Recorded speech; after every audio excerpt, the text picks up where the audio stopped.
Why, hello there, ladies and gentlemen. Welcome back to Voice of the Valleys. An episode that I wasn't originally going to record, but hey-ho, here we are with your host and friendly neighborhood far-right thug, Mr. George Cresswell. Hope we're all doing well.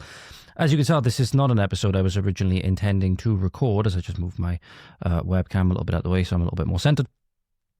I'm in this, just completely baggy hoodie, not looking very presentable whatsoever. At the end of the day on Sunday, the 6th of July, meaning to be preparing for a big interview I've got tomorrow, so I got to get some last bits ready, so just I'm not rushing about in the morning. But I have to come and record this. I've literally just recorded a big PSA, which is being uploaded to YouTube now and will be shared imminently at time of recording, because we just had, this is a leading story for today, ladies and gentlemen, of why if you are a Welsh man or woman, whatever, in the Welsh Valleys, being indoctrinated with this diversity is our strength nonsense, and knowing that your kids are being indoctrinated through public schools and stuff like that to believe all of this stuff, it is very, very likely now going to get you killed. Because very recently, June of this year, this happened. Across April to June, there was a good likelihood rather that a terror attack very similar to what happened in Southport could have happened in CWMBRAN in South Wales. Could have happened in CWMBRAN. Lovely, not so lovely anymore. Socialist governance has ruined everywhere in this country.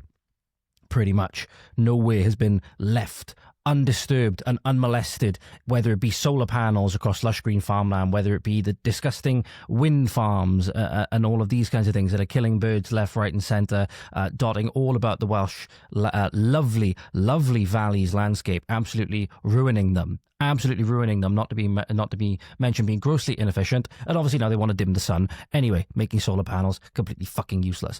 But anyway, a boy of 17 planned a Southport-style knife attack at a dance school after praising Axel Rudikabana and suggesting targeting Oasis comeback concert. This article came out yesterday, and he appeared in court in late June 21st, he appeared in court.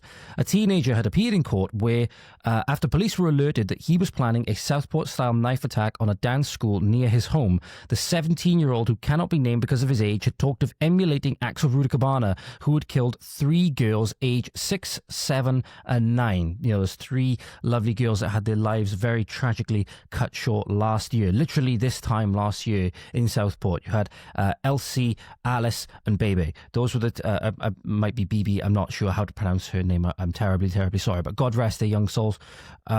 That this was completely preventable. As we know, this was completely preventable. It was preventable then. Luckily, we actually prevented it this time around because somebody had the courage to report what was going on.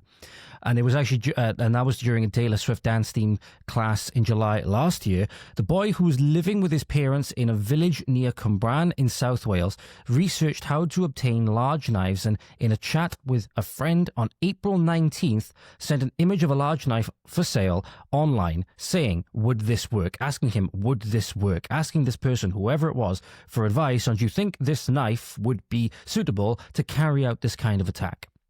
Again, we have no description or anything like that of the person yet, obviously because of their age and stuff like that. But I'm willing to bet, based on what happened with Southport, that there's several things we can already infer about the person, especially when you note that, as we'll get onto later on in this article, he transferred Al-Qaeda terrorist manuals between phones in the run-up to this attack. Tells you a lot about the perspective that this person had on, say, the people of Wales, the people of Britain, the infidels. Police also found a note on his phone from April 28th headed Places to Attack. It included images of a dance school near his home, along with directions on how to walk there. And terrifyingly enough, location data suggested he had been close to the school just a few days earlier. Terrifying. This was all going on. Nobody would have had any idea except the people that he happened to be sending Snapchats to and sending these texts to. These are the only people that were aware of it. Presumably, it's potential that his parents didn't know about it. It's a potential that his parents didn't know about it as well. Hard to make the case, for example, that Axel Rudikabana, that his parents didn't know about it because of the fact that he procured ricin and things like this, right? Well, again, this person had tried to procure ricin, as we'll see now, although it does appear, or at least he said that he tried to make ricin. But apparently this isn't true. We'll get into all of this in a moment. The teenager had also researched other potential targets, including his own school, and told others on Snapchat of his plan to attack the first Oasis reunion concert in Cardiff. Thankfully, obviously, that didn't happen. I had friends at that Oasis reunion concert. I had a lot of friends at that Oasis reunion concert, many of whom, I believe, they had their kids with them, kids that are slightly older and stuff like that. I had a mix of friends at this event who were, adulthood older than me, and taking their children along with them. The children are growing a little bit older. So you had a lot of families that I knew at this event that God knows what could have happened to them if this person had actually been allowed into the event. You could have seen something like crossed with Southport and the Manchester Arena. Truly, truly awful. And thank God it didn't happen. Thank God that this person was stopped.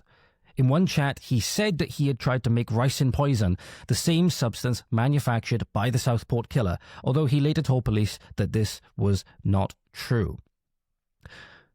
Luckily, one of those he was talking to on Snapchat reported him to the police, very luckily.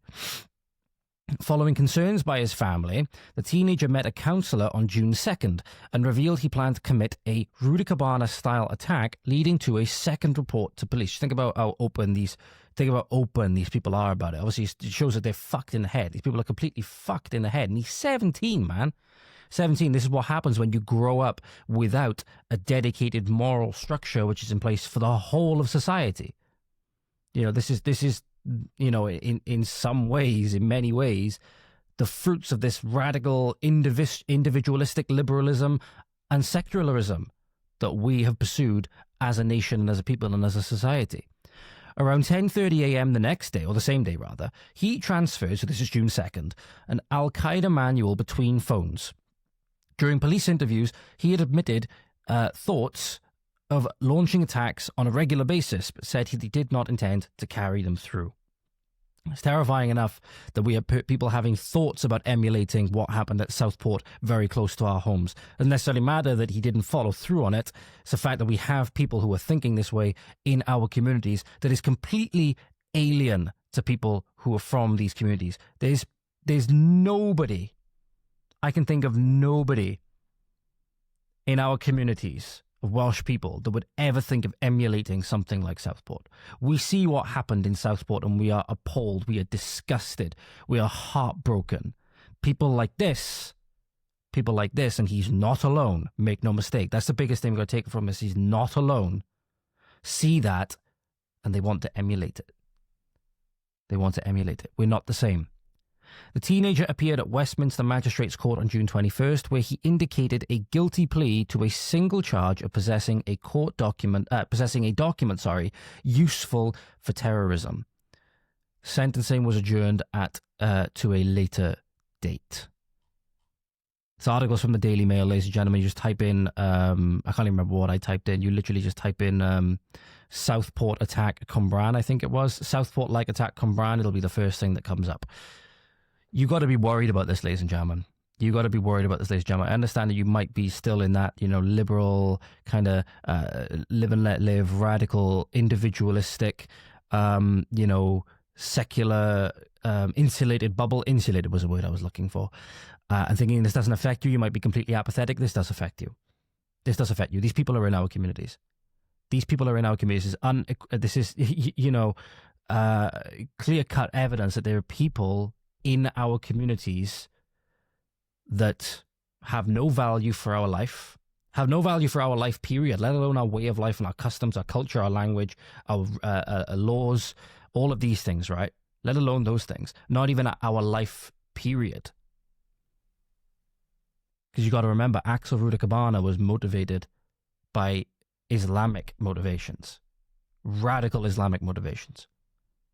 You don't have the most radical Christians, for example, going off of Al-Qaeda manuals. So Al-Qaeda and the Islamic terrorist organizations are some of the biggest persecutors of Christians on the planet. So Christians don't particularly like those people, with good reason. See Christian extremists for other reasons. There's a case recently of a Jewish extremist, I believe he crucified a pastor in America and he had Yahweh, I believe it was, the YHWH, tattooed on his neck, I believe, crucified and put a crown of thorns on this pastor's head, right? So you have, again, radical people really in everything. It just seems that it's open season. It does. If you look at the world at the moment, what's going on in Syria, what's going on in all these other places, Nigeria, it's open season on Christians at the moment, which is extremely, extremely sad. But a lot of people have got it into their minds that these Christians are evil oppressors and stuff like that. When in reality, they could be nothing could be further from the truth. Remember, we only have to look back at history on who created the first hospitals. They were Christians. They were Christians, so they actually wanted to provide care for people, because what did the Lord say? You know, love your neighbor as yourself. You know, and what you do for the lowest in society, you do for me. You know, it's where we get a lot of our customs from, whether you like it or not. Whether you want to acknowledge the tree where the fruit came from, it is still a reality. A lot of people who created the first hospitals were Christians. That's why very often when you look at hospitals in America, for example, even some other hospitals potentially in this country, obviously in this country, for example, we have like Prince Charles, for example, not St. Charles. But in America, for example, it's not uncommon to see hospitals that have like St. Luke or St. John named after these people, named after the apostles. It's not uncommon to see these things. Why? Because they were the ones that created, in large part, the first hospitals that were ever to exist. It was in line with their faith and what they tried to do. The misrepresentation of Christianity in every single public sphere is truly, truly one of the biggest crimes that's ever been committed and one of the most damaging things that's ever been done. Because it's led to things like this. The whole multiculturalism, diversity crowd we covered last time on the episode that went out, I believe it was on Friday, which you can go and listen to, ladies and gentlemen. It is titled, as I will tell you now, if not, it might be coming out on Monday. It might be coming out tomorrow, actually. And this is the title of it. I can't remember if it was. It's either going to be in, I believe it's episode 24. Yeah, episode 24. The Welsh government is mandating sex ed for 3-year-olds. I don't think it's in that one. I think it's in the one that's coming out tomorrow, ladies and gentlemen. So tomorrow at 3 p.m., I'm not sure when this is going to be going out, but tomorrow at 3 p.m., there is a very important episode of this show coming out, which is titled "Foreigners Raped Generations of British Children and Now Openly Mock Us for It." Openly mock us about it. As you tell, I'm pulling no punches with the title, and you'll see why. If you go and listen to that episode or watch that episode, you'll see why. And there's going to be some things that are in an update to that episode coming to you right now. So we covered in that episode that there was a protest that was going to take place, quote unquote, peaceful demonstration, where I'm going to bring up again the poster for it. This is important to go over. So the poster was for quote unquote fair trials, and it was a march in Dewsbury in support of grooming gangs. It was saying, "Let's stand united against racism. The latest focus on grooming gangs is causing divide in our communities. Nothing to do with the fact that generations of young girls were systematically raped, tortured in horrific ways." And it was very much predominantly, for example, in Rotherham and Operation Stovewood, Pakistani men that were doing it. That these are all racist trials, scandal of injustice. And the funny thing is that the head person of this, fighting for fair trials, quote unquote, is a lady by the name of Samira. Now, if I'm not mistaken, I've seen some people saying that this Samira is either her brother, is either her partner, brother, or something like that, is a convicted rapist. Someone she's very close to, either via in her community or familial relation, is a convicted rapist. Okay, I can't remember his name. I can't find the post either off the top of my head. I did look for it before I started recording, but I can't find it. Maybe that's something I can put in a further update. But I believe from what people have said that somebody who's very close to her is a convicted rapist. But these people did actually go out and protest. I wasn't sure whether they actually did go out and protest. I want to show you some footage of the demonstration that occurred now, ladies and gentlemen. This is some of the signs, this is some of the people that we have in our communities that are openly showing that they hate us. They hate us, they despise us. They'll openly go with their own communities, despite the atrocities that people in their communities have committed, because they're sectarian and they're more loyal to their own people and to their own mini societies that they've created, their own enclaves, than they are to the British people in making sure that we have have a safe and prosperous society and making sure that we are even safe in our homeland and able to have self-determination. They don't care about any of that. They don't care about any of that, and they've shown that as soon as they get to a certain point, they will then start enforcing their own customs and their own laws, their own religion, their own way of life on us. That is exactly what led to this. That is exactly what led to people on a street corner, for example, saying in a racist system, truth gets silenced. Yeah, it absolutely does. That's why the truth of the grooming gangs was denied for so fucking long. These people live in an inversion of reality. The truth got silenced because it was predominantly white young girls being raped, trafficked, abused, disgusting torture at the hands of predominantly brown Pakistani men, brown Pakistani Muslim men, and they were doing it as an ethno-religious conquest.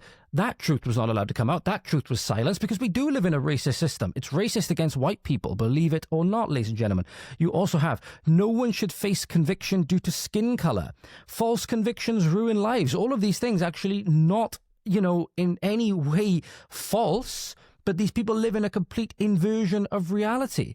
So here you go, ladies and gentlemen. Here's the footage from that quote-unquote fighting for fair trials march or protest, peaceful protest in support of grooming gangs. I want to just take a look at how how shameless, how, what's the word? The word has just escaped me. The word I'm looking for has just escaped me. Ashamed, how ashamed they look. They know that they have to get out and do this because it's something they have to do for their communities and for their people, and they'll receive ostracization for their own from their own people if they don't do it. But they're hiding behind their signs. They're hiding behind face coverings. They know what they're doing is absolutely shameful, but they have no shame. So here you go. Racial prejudices are the pressure of public opinion.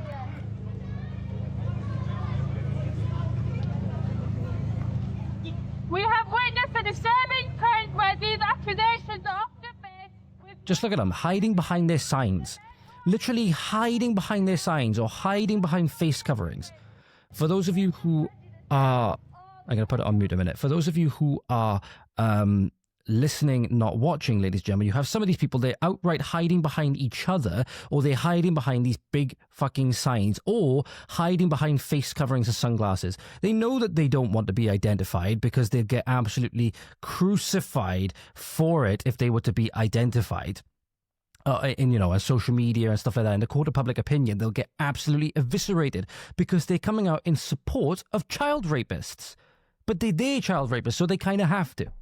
Right? They kind of have to in order to try and keep this. The only way that this now is able to remain in place, the system is being able to remain in place, is if it is somehow racist and all this stuff. But we know that it's not in the way that they are portraying.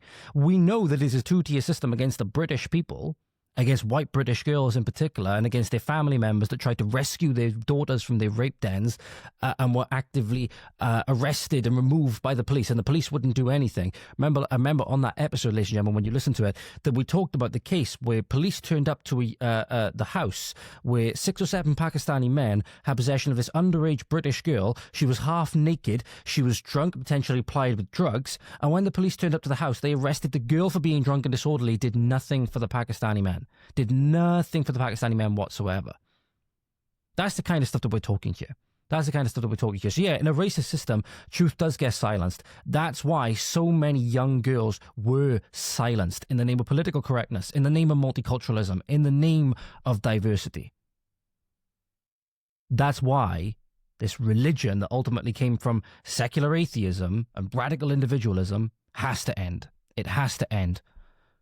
This is what happens when you have no objective moral code whatsoever, and the government especially is accountable to no one. And you got to think about it, the government doesn't have to be accountable to its own people if it doesn't want to. Unless, obviously, there's a certain enforcement arm of the people that it has against the government. And let me make no mistake, the democratic vote is not enough. We've seen that. We've seen that in many instances where now ethnic British are being outvoted in their communities because of the importation of people that the government facilitated. These people, mind you, very often have weapons that they've imported illegally, guns and such, explosives maybe. Are the British people allowed to have them? No, not in most cases. You say the things that I'm saying right now, I would imagine it's going to be very hard for you to get anything close to a firearm, legally anyway. Because you'd be deemed as some kind of extremist, because you have nationalist sentiments and all kind like that. Even if you literally just want it to defend your family and to defend your home, defend your castle from people potentially hostile to you that the government have imported en masse as a voter bloc. So again, you have no recourse. And as it was, your democratic rights are slowly eroded away. You have no recourse whatsoever. It's why that Second Amendment is so important. It's why I talked about the Second Amendment in that episode, in the last episode as well. And there's an update for you on another thing, ladies and gentlemen. So another thing that happened. Oh, give me 2 seconds, ladies and gentlemen. Important phone call coming through. Right, my sincere apologies about that, ladies and gentlemen. So, as I mentioned, one of the stories we were going to be talking about, as you guys will see tomorrow, is a disgusting thing that happened, in my opinion anyway, where a account known, related to, I believe it's a halal butchers called Malik Butchers, posted a video making fun, and this, although they tried to deny it, they were making fun of British girls who have been groomed by, in their case, Pakistani brothers. And a few people reposted it. I did as well, and I talked about it on the podcast. And after that, it appears that they took the video down, and they've now made excuses saying that it was because of bullying and racism that they received and stuff like that in the comments of the video. And what they done, these people, how truly shameless they are, rather than just, saying, as if it can be saved at this point, as if any notion of it can be saved at this point. These people are here on borrowed time. These people are here on borrowed time from the government. We could have this problem solved very quickly if the government wanted it solved. America's proving that very well. These people are here on borrowed time. But he repeated the lie, as we know, that most of the grooming in these instances are done by white men, even trying to do a nice little sneaky, subject change, a little, kind of a little bait and switch, if you will. I don't know if bait and switch is the exact term, but he uses the term convicted. He uses the term convicted in a sense of there are more white men that are convicted for these kinds of crimes than Pakistani men, Pakistani Muslim men. When obviously convicted implies obviously they were then sentenced in a court of law. They were presumably went to trial or entered in a guilty plea, whatever it is. Well, as we know, he's chosen that term deliberately because we know how much the trials were covered up. We know how much these instances were covered up. We know how much they were going on, but the people who were doing them weren't convicted, specifically because of their skin color and their religion and because of the skin color of the victims. Because it was predominantly brown Muslims of Pakistani origin raping as part of their ethno-religious conquest white young British girls, they were allowed to basically get off scot-free in a lot of instances because you can't upset the apple cart. This would upset the apple cart if you found out that you had systematic gangs, systematic trafficking operations going on. But no, of course, it's always got to be the white man, the white man, the white man. Funnily enough, ladies and gentlemen, and this is not me in any way defending any kind of child rapist, that in a society that is still at the moment majority white British at the moment, you would expect the majority of people convicted of any crime to be white British, simply because they make up more of the population. That's why you notice that it's such a problem when you're looking at cultural problems in these communities. A great example is the black community in America, for example. We had this gang, hoe culture that's going on over there. It's absolutely ruining their communities. Gang, hoe culture, breaking up of the family, welfare system culture going on over there. That means that black, I believe it's black men or black people in particular, despite making up only, I believe it's about 13% of the population, I think it's about 13% of the population. I might be wrong. It might be slightly lower. It might be slightly higher, but it's a minority of the population. They make up about 50% of the murders. They make up about 50% of the gun crime, I think it is. That tells you a lot. That tells you a lot when a very small section of a population is responsible for so much greater of a specific crime or all crime, whatever it may be, relative to how much of the population they make up. That is very, very, very concerning. And that shows that there are far bigger problems in this community.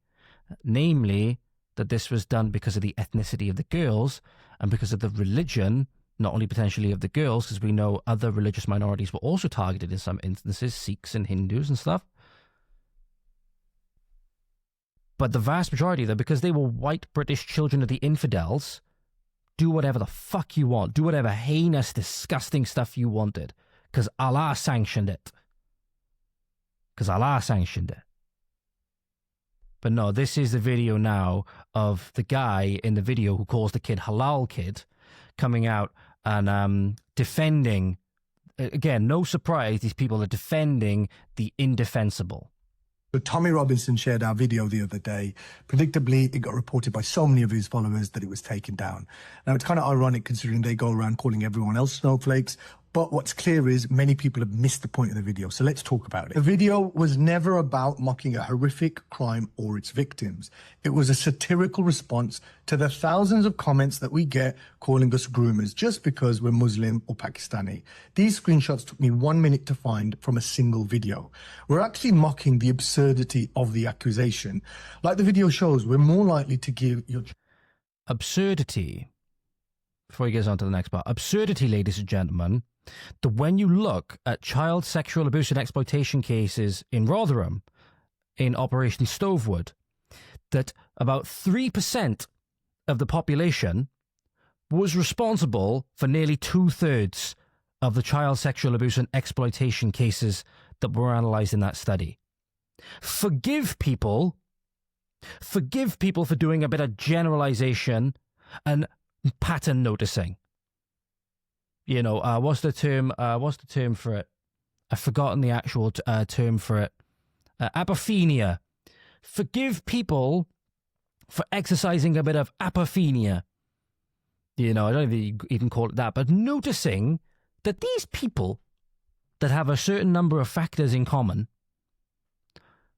despite making up 2.4 to 4% of the population in these areas, were responsible for about 2/3, nearly 2/3 of some of the most heinous child sexual abuse and exploitation crimes that we've seen.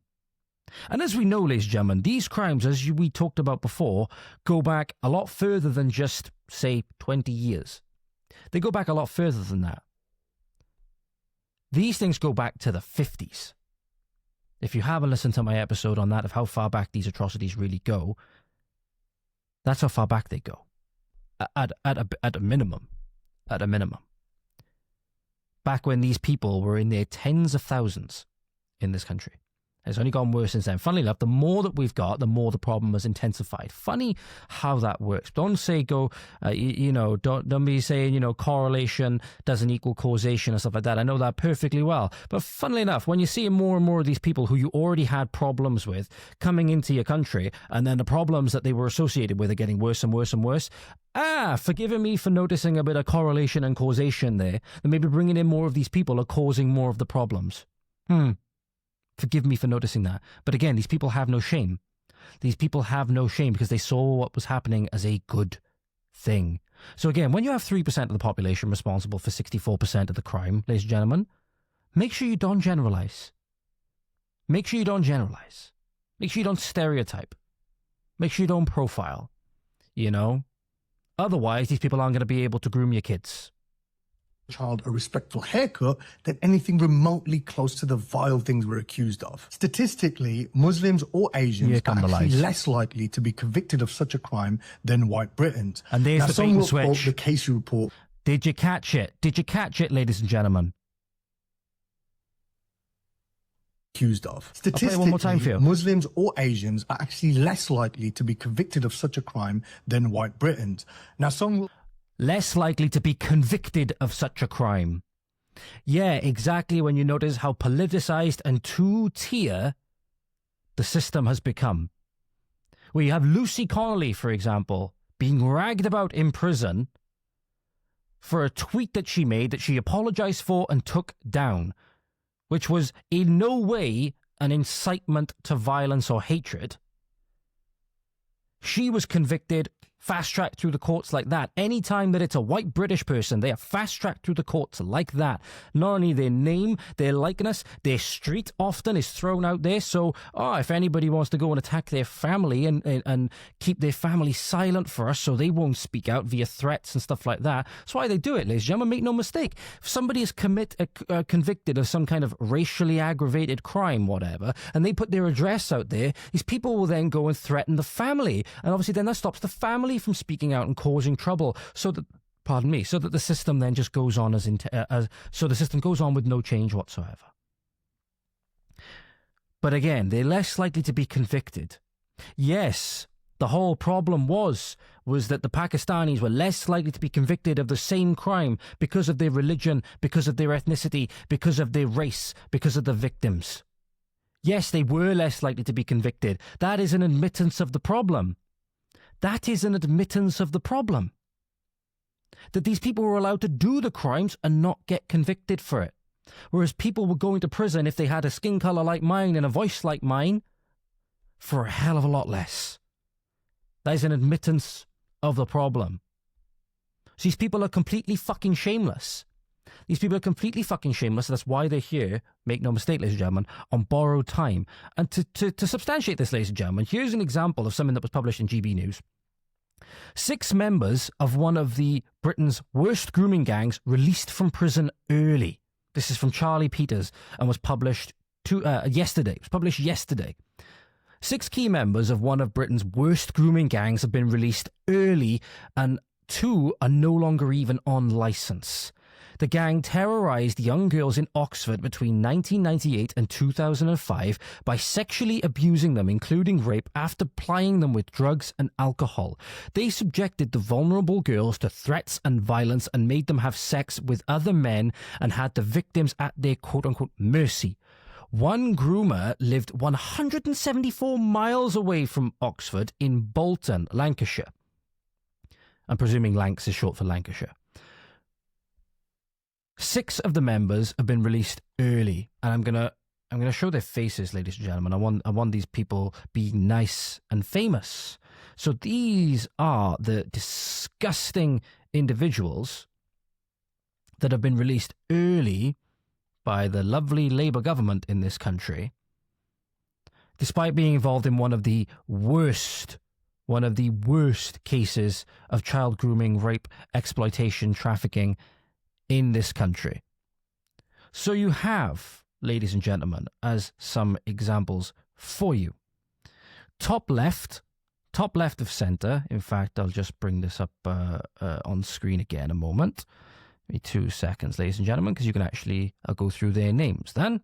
So you can see here, top left centre, Aladita Yusuf, Khalid Hussein, bottom left to centre, Kamir Iqbal, I'm not sure if they're 2 separate names actually. Kamir Iqbal, Haji Khan, top right, Rahim Ahmed, bottom right, and then Kamran Khan, or Kamran, however you say it.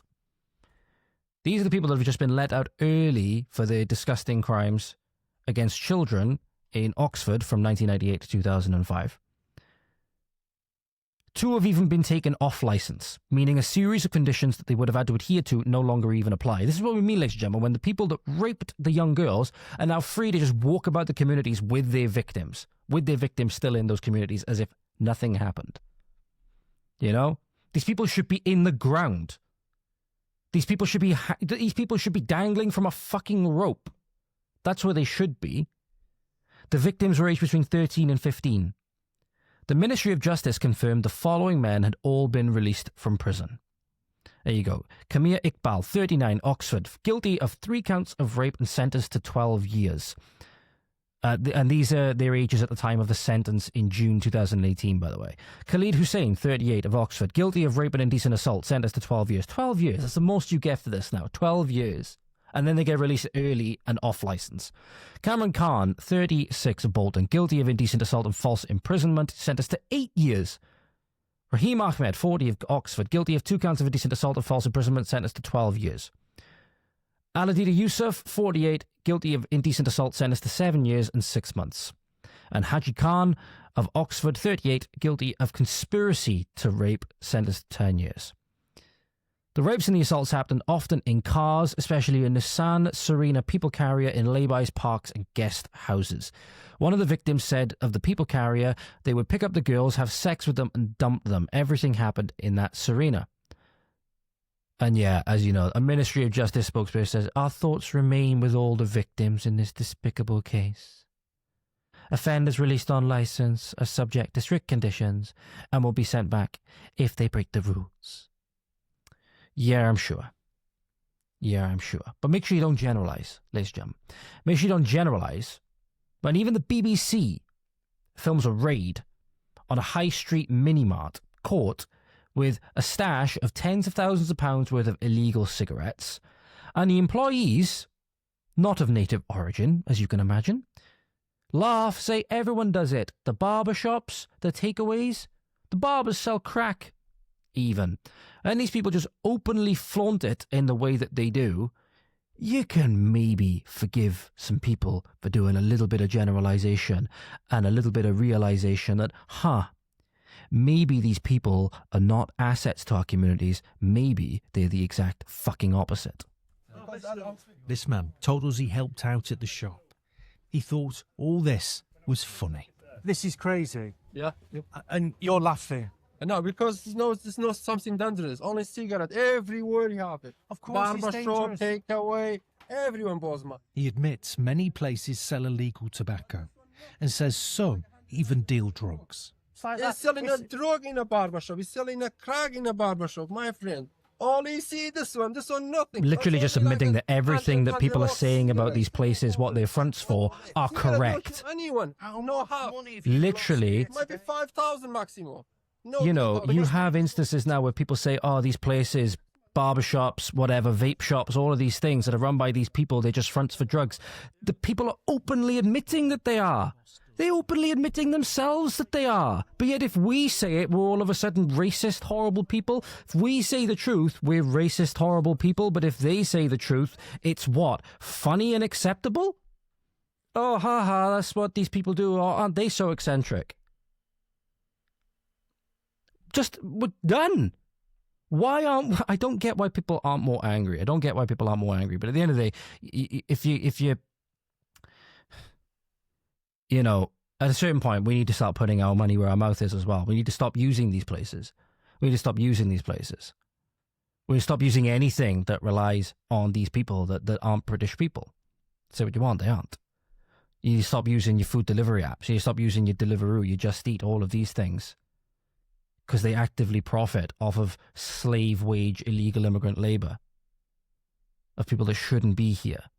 There was a horrific case that keeps coming up on my feed at the moment. It's a truly horrific case. I'll see if I can find it now, where a delivery driver in Scotland, I'll see if I can find it. Here we go. A Deliveroo driver sexually assaulted a pregnant Scottish woman. He forced himself into her home as a person by the name of Muhammad Faizan Khan. So again, lovely Welsh choir boy name there. She actually ordered groceries to be delivered to her home in Glasgow. The pregnant 32-year-old was met by this delivery driver. He forced himself inside and raped her so hard that she then suffered a miscarriage. And he was handed just a 12-month sentence. Not to mention, ladies and gentlemen, that not only the rape itself, giving 12 months for the rape is in no way justifiable. Okay? Life in prison at a minimum. Life in prison at a bare minimum. He caused the death of an innocent child. He caused the death of an innocent child via this disgusting action that he did. You need to stop using these things.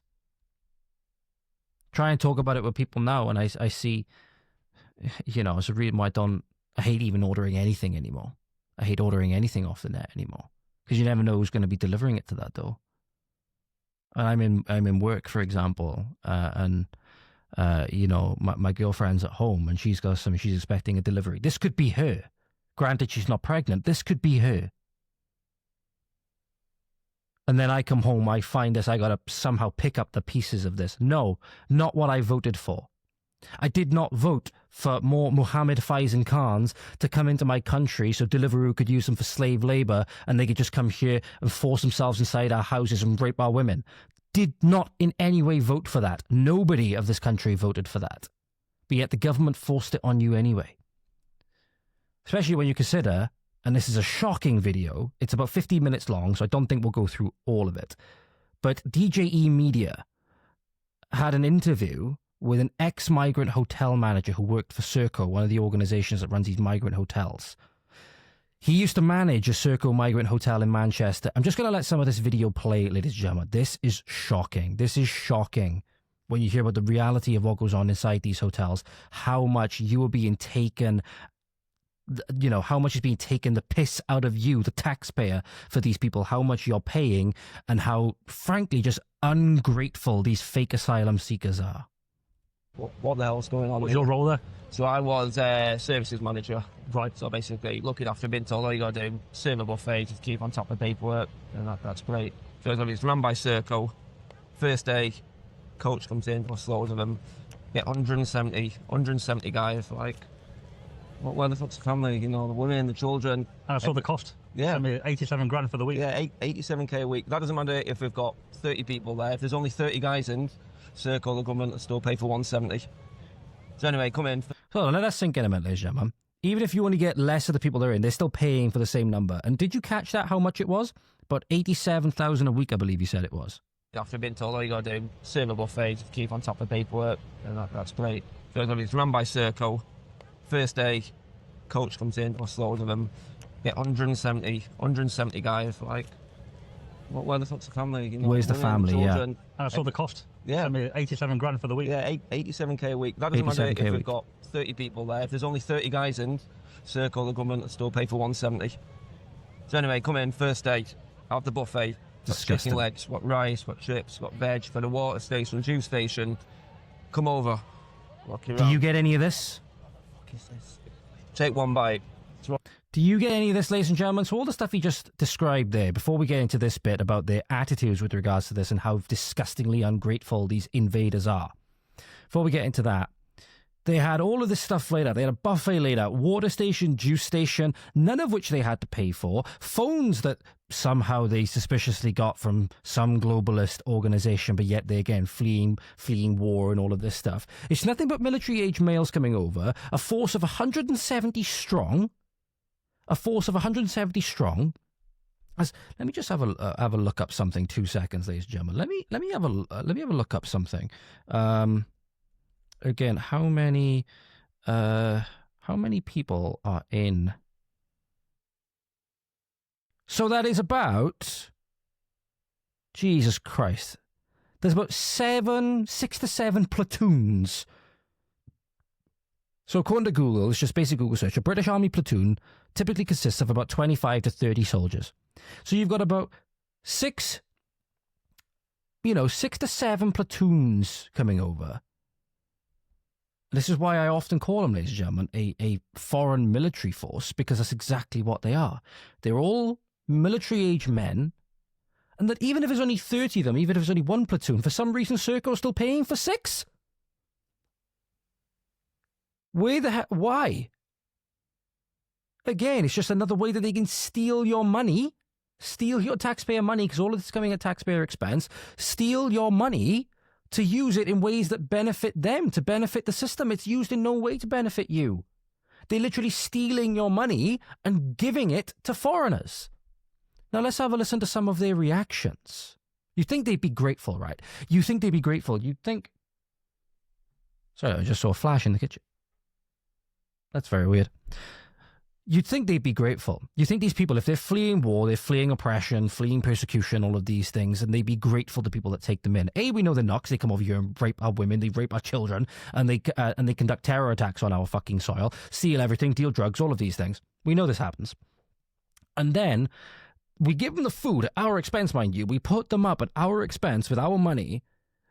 And these people are so ungrateful. They take one bite, they throw it, they cast it on the floor, as you'll hear now. Throw it on the floor. Well, the people were saying that. Yeah, the asylum seekers. Oh, I know. I said, whoa. Looking around. What the fuck is this? Take one bite, throw it on the floor. Well, the people were saying that. Yeah, the asylum seekers. Oh, I know. I said, whoa, what's the problem? He's like, oh, there's food. Shit, you expect me to eat that? He says, I have to start some, it's fine. And he goes, I won't feed this to my dog, this is disgusting. Wow. It's like, if you're fleeing asylum, if you're supposed to be a refugee, why are you complaining about quality of the food? Yeah. Oh, it's crazy. Wow. So yeah, complaining about the quality of the food when they're supposedly, again, fleeing war, refugee status, you think they'd be grateful for anything, right? You know, you come across a person, they're genuinely starving, they're grateful for anything. They're grateful for anything. But again, these people, they're coming here, they're so ungrateful, they're so supremacist. They're so supremacist. People want to go on about white supremacy, white supremacy, white supremacy. There's no people more supremacist than these people. So they believe they're entitled to all of this. They believe they're entitled to all of it. And this is not me, just the evil oppressor white man you're hearing this from, Lejeune. This is coming from somebody who's been inside the system, that's having the courage to speak out. You speak out about this stuff nowadays, you're not only prone to character assassination, you're prone to not being able to find work. Okay, happened to me. I was let go from a place because of my political opinions, for example. So again, big props to this man having the courage to speak out. But these people, they're so ungrateful. It just shows these people, they're not fleeing any kind of persecution. If anything, they're coming here from a safe country, namely France. Again, I'll bang on about it again. Not so safe if you're a French person. Perfectly safe if you're these people, because France is all but an Islamic country now. So again, why are we being forced to do this? But this is the fruits of socialism, ladies and gentlemen. Because the government gets to decide where your money goes, and you have no choice in the matter. You want to decide, oh, I don't want my taxes going towards this, I'm not going to pay. All of a sudden, they're coming around stealing your stuff, all but doing the quote-unquote legal version of what the mob used to do when they used to break your kneecaps with a baseball bat, right? They're doing the quote-unquote legal and ethical, and oh, it's because it's taxes. I love the Carlo Gambino quote. The government has a license to steal. We don't need one. Now, Carlo Gambino, not necessarily a guy you want to look up to. You know, head of the Gambino crime family for his time. You know, very good mobster, kept his head down. You know, one of the few that lived to an age where he died of natural causes, right? But he's right. Government just has a license to steal. But yet, for some reason, again, it's immoral no matter what way you do it. But for some reason, it's moral and good, upstanding, lawful when the government does it, but it's illegal when an organized group of Italians does it? You know? Now, granted, we have to have some kind of taxation for some things. You know, it's good for some things, in theory, what we use it for. Some of our health system stuff, maintaining our roads, you know, those kinds of things. All of this stuff, but we know that it doesn't get used. It doesn't get used on that. It doesn't get used on that. It gets used on political initiatives that are eroding democracy and the democratic rights of the British people. That's what it's being used on, and you're being forced to pay for it at threat of being sent to prison and having all of your stuff taken from you, and then obviously that translating down to your family and all things like that. It's disgusting. It is. Absolutely disgusting, not justifiable in any way, but who's to say that this is bad if you don't have an objective moral foundation? And where does that objective moral foundation come from? But if you don't have any kind of enforcement, namely something that could come from a Second Amendment, who's to say, who's to give you any right to object? The government says what is. The government is God. Literally, if you look at a state like North Korea, the government is God. Their calendar works off of, like, Kim Jong-un's great-grandfather's birth. You know, literally year zero. That's their creation myth. They have their own creation myths involving their first supreme leader of the Kim dynasty. Right? Go look it up.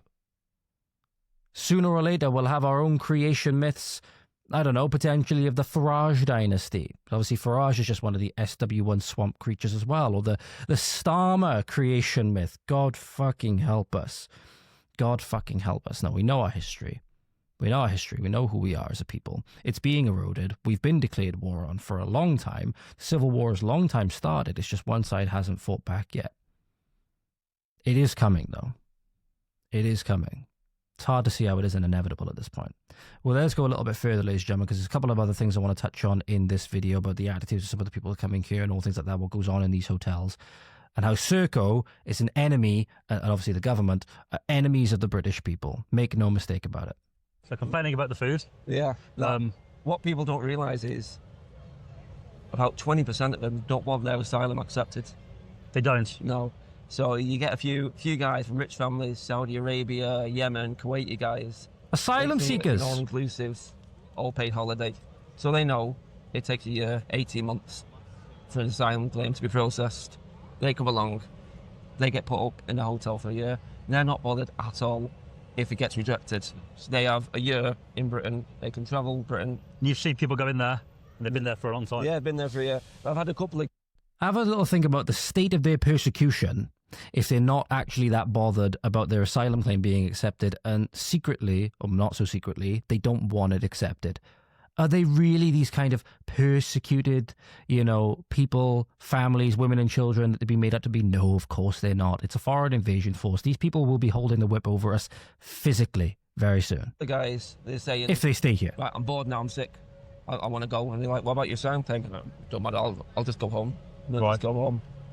So Fuck not 'em. only that, if Let their 'em go. asylum claim gets rejected, this is on the government website, this is on .gov. Yeah. If your asylum claims get rejected, they will give you £3,000 to go home.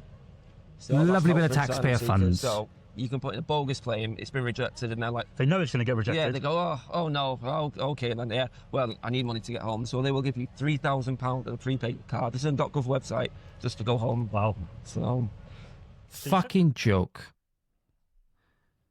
Fucking joke. Not to mention the guy going on there where the video cut off, or where I cut the video off, is a little bit about rapes that happen and stuff like that. Again, not uncommon, not uncommon. There's another little bit I want to try and find, ladies and gentlemen, with this video, which, again, hearing that really put me in the frame of mind. I want to share this. Let me see if I could find it a moment. Yeah, so there's this little bit that I wanted to go over as well, ladies and gentlemen, about how, again, the kind of problems that these people are facing, and the way that we are taking care of them by force, mind you, by force. So I wanted to hear about what will we do about this. This guy raises a very, very good point. He's clearly thought about what's going on in the system a lot as well. He's not just a mindless drone that was in the system. He's thought about it a lot as well, and has noticed a lot of things.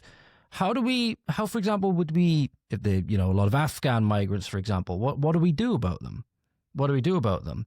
And we actually have I can't remember the term that he used. I'll play the video now. A 0% ability to return, basically, for these Afghan migrants. Because of our lack of communication with their government, because of how much we destabilized the region, because now we have the Taliban in control of Afghanistan, and we have the radical Muslims that have taken over, the ISIS sect that have taken over Syria, for example. Can't send those back. So now we're in a doubly precarious position, because not only have we let these people in that shouldn't be here, we have no way to take them back. We have no way to give them back, because of how much it's broke down with their governments, because of how much we've been fucking up the Middle East. Alistair Campbell and all the rest of them that are quick enough to go on about people on Twitter, the far right and the extremists and the racists and the Islamophobes, and the going on about Trump causing all the wars, about the millions that he's responsible for killing. So yeah, here you go, ladies and gentlemen. Listen to this now. This should terrify you. This should really terrify you. You do. What other people don't realise is, say you've got an Afghan migrant, you reject his claim. How would you send him back to Afghanistan? How would you? Would you mean, how do you police it? How do you physically get him to Afghanistan? Right. So they don't come in and force them to go, take them to the airport? Take them to the airport, and then what do you do? I don't know. You can put them on a plane. Right, they could go and come, well, they could. Yeah, you can put them on the plane, but what are you going to do? You're going to ring Afghanistan, governed by the Taliban, you're going to ring the Taliban and go, yeah. say, I've got 30 arrived? guys to come back. We've got no dialogue with the Taliban. So even if you've got Afghans, we're not going to land a plane in Kabul and drop them off. So no. Afghan Syrians, they have a 0% enforced return rate, because we've got no dialogue with the government. 0% enforced return rate. No, arrived. we can't land a plane in Syria. We can't land a plane in 0%. Afghanistan. So that's why when they know there, if we've got no dialogue with these governments, you know, you can't ring up the Syrian government or the Taliban. Can we drop a plane load of your guys off? It's not going to happen. So we have a 0% enforced return rate for Afghans. What are some of the craziest things you've seen in that hotel, just off the top of your head? Like, Mostly, there's been fights with knives. The thing is, We'll get on to that in a moment now as well, Jim. Just think, these people that are coming here, people of very similar mind to the person I talked about at the start. People who are coming here from the most radically Islamic countries, where even in some other Islamic countries like Dubai, or the United Arab Emirates, I should say, that they have prescribed Islamic terror groups that are not even prescribed in the UK. You know? Tells you a lot when Muslims are prescribing their fellow Muslim groups as terrorists, that we won't even do that. But you have here now, these people that are coming here, very likely radical on, again, this ethno-religious conquest as they see it. We have no way, or at least at the moment, we have a 0% enforced return rate. So literally, what are we supposed to do at this point? I want to echo the sentiment from Trump that he said recently. He said it extremely well recently. I believe it was in a press conference where he said, oh, believe you me, we're not, you know, in here with all these illegal immigrants. These illegal immigrants are locked in here with us. You know, very, very strong rhetoric, which I really, really appreciate. Got to remember, for all the problems that we have, ladies and gentlemen, the British person is still in the vast majority of these things that are going on. So if, for example, we were to have this big, flare up of all of these foreigners and terrorists, you know, trying to, you know, go over and take over the country, we're still in a massive numbers majority at the moment. So make no mistake, for everything that's been allowed to happen, they are locked in here with us. They are locked in here with us in some ways. So you could sleep that little bit easier tonight, knowing that they are locked in here with us. Now, granted, we have the problem of our own government, who controls, obviously, the military. But I think, again, got some reasons to be optimistic that there are people within the forces, like just the police, such as the military, that are seeing what's going on. They are not happy. And they will, like what happened in America in the Civil War, where you had these military generals that were less loyal to the federal government, more loyal to their states. They'd be more loyal to their people, to their communities. So make no mistake, we're going to come out of this okay. I do a lot of the doom speak and stuff like that. I'm guilty of that on X a lot of the time because I get emotional and stuff like that. But make no mistake, we're going to come out of this okay. We're going to come out of this okay, one way or another, whether it's in this life or the next. We're going to come out of it, okay? Remember, they're locked in here with us. But one last bit from this video, ladies and gentlemen. This video is extremely important. This video is extremely important. Let's listen to some of the things that these asylum seekers fleeing war and persecution, you know, spend their leisure time doing. Are they out contributing to their communities? Are they out doing some kind of community service, working, all of these things? Funnily enough, no. I had 170 single guys from 18 different countries. And they're mostly men or all men in your hotel? All men. All men. So I think 8 out of 10 hotels will be purely for single males. So they either have ones for single male or then mixed families, children, etc. Yeah. I think about 80% of them are single male hotels there. But you're putting guys from 18 different countries all in one. Obviously, there's fights going on. With blades, you've got your Christians, you've got your Muslims over there. There's daily fights, obviously. I've sent you a few videos there to be. And the NHS letter I found. Yeah, letters. That's true, right? Yeah, letters. They'll get everything there. So everything from free prescriptions. And you will even get taxis to medical appointments. Taxis to the medical. Yeah. I've seen the taxis leaving, so yeah. It must be. Yeah, so they'll have a contract with a local cab company. If they've got doctor's appointment, hospital appointments, they're like, I can't get that, even though they get a little bit of money. Yeah. They're like, taxes here. Right. Everything funded. Thousands a month. And because they're all, obviously Circle is also mostly run by migrants, they get friendly with them. So my hotel is South Manchester. Foreigners acting in the interests of foreigners. Common theme you keep coming back to, whether it is the Home Office, whether it is police, whether it's anything. It's always run by foreigners for the benefit of said foreigners. So the British person gets shafted every way from Sunday, and they get their tax money stolen as well to fund their own destruction. The closest hospital is in South Manchester, and it's about half a mile from Rusholme. I don't know if you know Rusholme. No, I don't. So it basically looks like Mogadishu. It's basically, it looks like Middle Eastern delight. But Right. what they do when they wanted to go over there, go to Rusholme for an Entire communities have been lost. They would go to Serco. They'll say, book me a taxi to the hospital. Serco would know. They're like, oh, you don't have an appointment there. Just book me a taxi to the hospital. He's getting free taxis there. You have a night out and come home. Yeah. Right. I don't know. Do you get free taxis home from your nights out, ladies and gentlemen? Maybe if you go over to France, come back on a small boat, maybe you will. Maybe that's your next life hack. Get a little small boat, go over to France, or book a cheap Ryanair flight over to France. Come back on a small boat, and then maybe you'll actually get a free taxi somewhere. From a night out. You're being financially raped, ladies and gentlemen. You're being financially, ethnically, and culturally raped. And the thing is, we have such a disgusting, backstabbing culture that for some reason we've allowed ourselves to sink into that have really destroyed us in this way. We've destroyed ourselves in large part. And nowhere is this culture more pronounced and reflective. And I want you to think about how this applies to our wider communities as well, ladies and gentlemen, in the field within the NHS of midwifery. So I spoke with Victoria Rickson a little while ago, as you'll know, for the podcast, and she detailed how, the culture within the NHS and midwifery is she described it as a dark entity. It's read as a very dark entity. And the person being cancelled in this final segment, the aping on the Matt Walsh daily cancellation stuff, is the person who posted this screenshot under the door of Victoria's manager, who for some stupid reason when they screenshotted it forgot to remove their profile picture out of the bottom of the image, so Victoria knew exactly who would pass the screenshot on. Very, very dull, stupid mistake.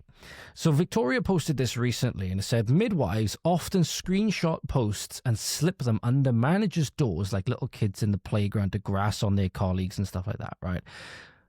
And she learned that a friend did this behind her back with regards to her posting things on social media regarding her exit interview and her treatment and stuff like that. So again, nobody's supposed to rock the boat. You're supposed to shut up and get on with it. And again, speaks to a lot of the problems that we have is largely down to our outlook and us doing things that are not in our best interests as well. For some reason, we think that is not a good thing to do. So this is an example, ladies and gentlemen, of a culture and of an outlook that has infected many other areas of society as well. So this is the video that Victoria posted. We'll stop and go over certain bits of it so you can get the context of why she's talking about this as well. But we really need to fix this in our communities, and we really need to start banding together as a people. Otherwise, we're not going to survive. This here is the reality of midwifery. This is my document that I wrote with my own hands and signed electronically. I sent this to the solicitors of the hospital, which is a cease and desist, because they tried to threaten me that I had breached GDPR and data protection by sharing my exit interview about the concerns of patient safety. This document I sent to the hospital and was online. I shared it with the public because I was being transparent and honest about what was going on in maternity and also my whistleblowing. However, this document was on my Facebook. When I did a data subject access request to the Nursing and Midwifery Council, which has taken over 14 months to come back, I get 14 months. This document inside a fitness to practice referral that I didn't know about until yesterday. This fitness to practice referral was sent last October, and inside the evidence bundle attached is a witness and a witness statement that I shared my cease and desist online.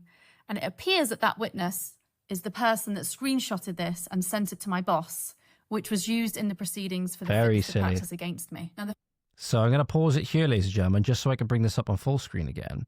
You can just about see it in the bottom corner here. I'll move my cursor over it so you can see. This is a screenshot of something from Facebook by the looks, with the like button and with the reacts. You can see the document in the background is signed and lettered off by Victoria herself. The person here in the screenshot has left their profile picture on the bottom. Where it says right to reply, they have not cropped their profile picture out and removed it.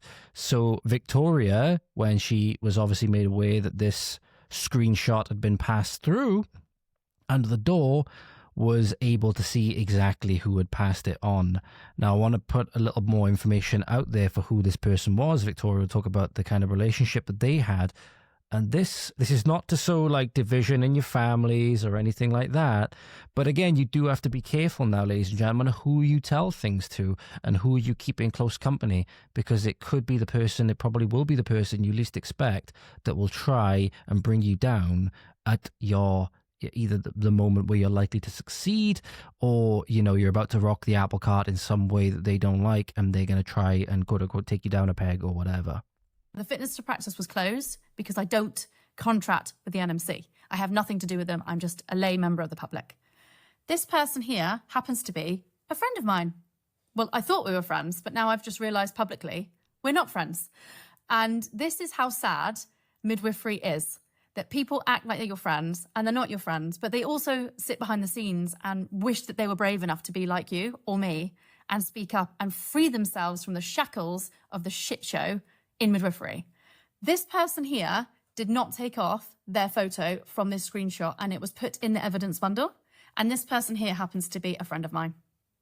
Yes. Rookie mistake if you're going to do this. Now, this friend also took me out for dinner last year to ask me all I was doing with the campaign, how I was getting on, and to be careful, but also I shouldn't deregister off the register. Now, if I hadn't have deregistered, that referral would have meant I probably would have been struck off, because they strike off people who whistleblow because they don't want us on the register. I relinquished my PIN, however, which means they can't touch me. I was much smarter than they were. So she was... So there you go. Victoria Deed, very much so smarter than they were. But again, this goes to show you, gentlemen, you never know where this is going to come from. You never know often where things like this are going to come from. So you have to watch your back. You have to watch your back, ladies and gentlemen. Be careful with who you share things with. And especially if you work in a field in the NHS, unless obviously you're one of the people that goes along with all of the political correctness and, is just one of these NPCs, so to speak, who's not questioning things, who's either not willing to speak up or not able to speak up, whatever term you want to use, you need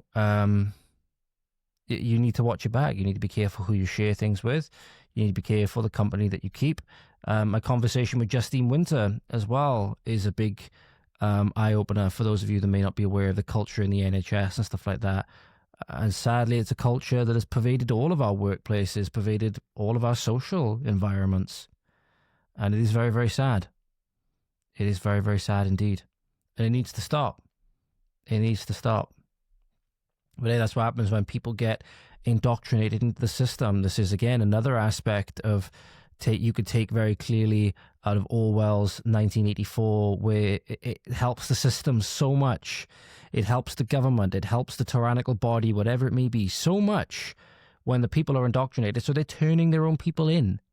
They want kids to turn in their parents, exactly as Mao done in his Cultural Revolution. They want kids to turn in their parents. They want, all of these things. There's no such thing as family in a socialist system, because family is the bedrock of society that is opposed to socialist tyranny.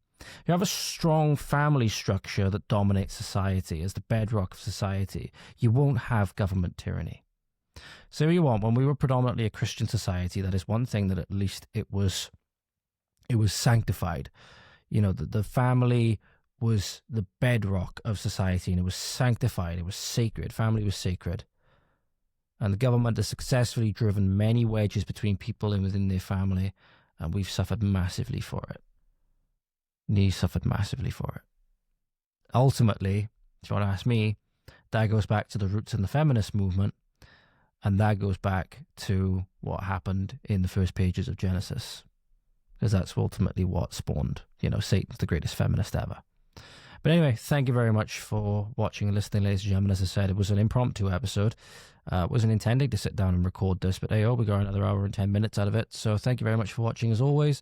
Hope you found it useful. Won't ask that you enjoyed it, but hope you found it useful. Hope you found it eye-opening. That's ultimately what that's ultimately what the purpose of these is. Not designed necessarily. I think that's why I don't get a lot of views, is because they're not necessarily designed to be enjoyed. they're designed to bring to light things that really need to be talked about and people need to start caring about a lot more.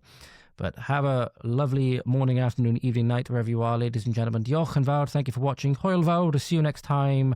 And you take care now. You take care. Godspeed.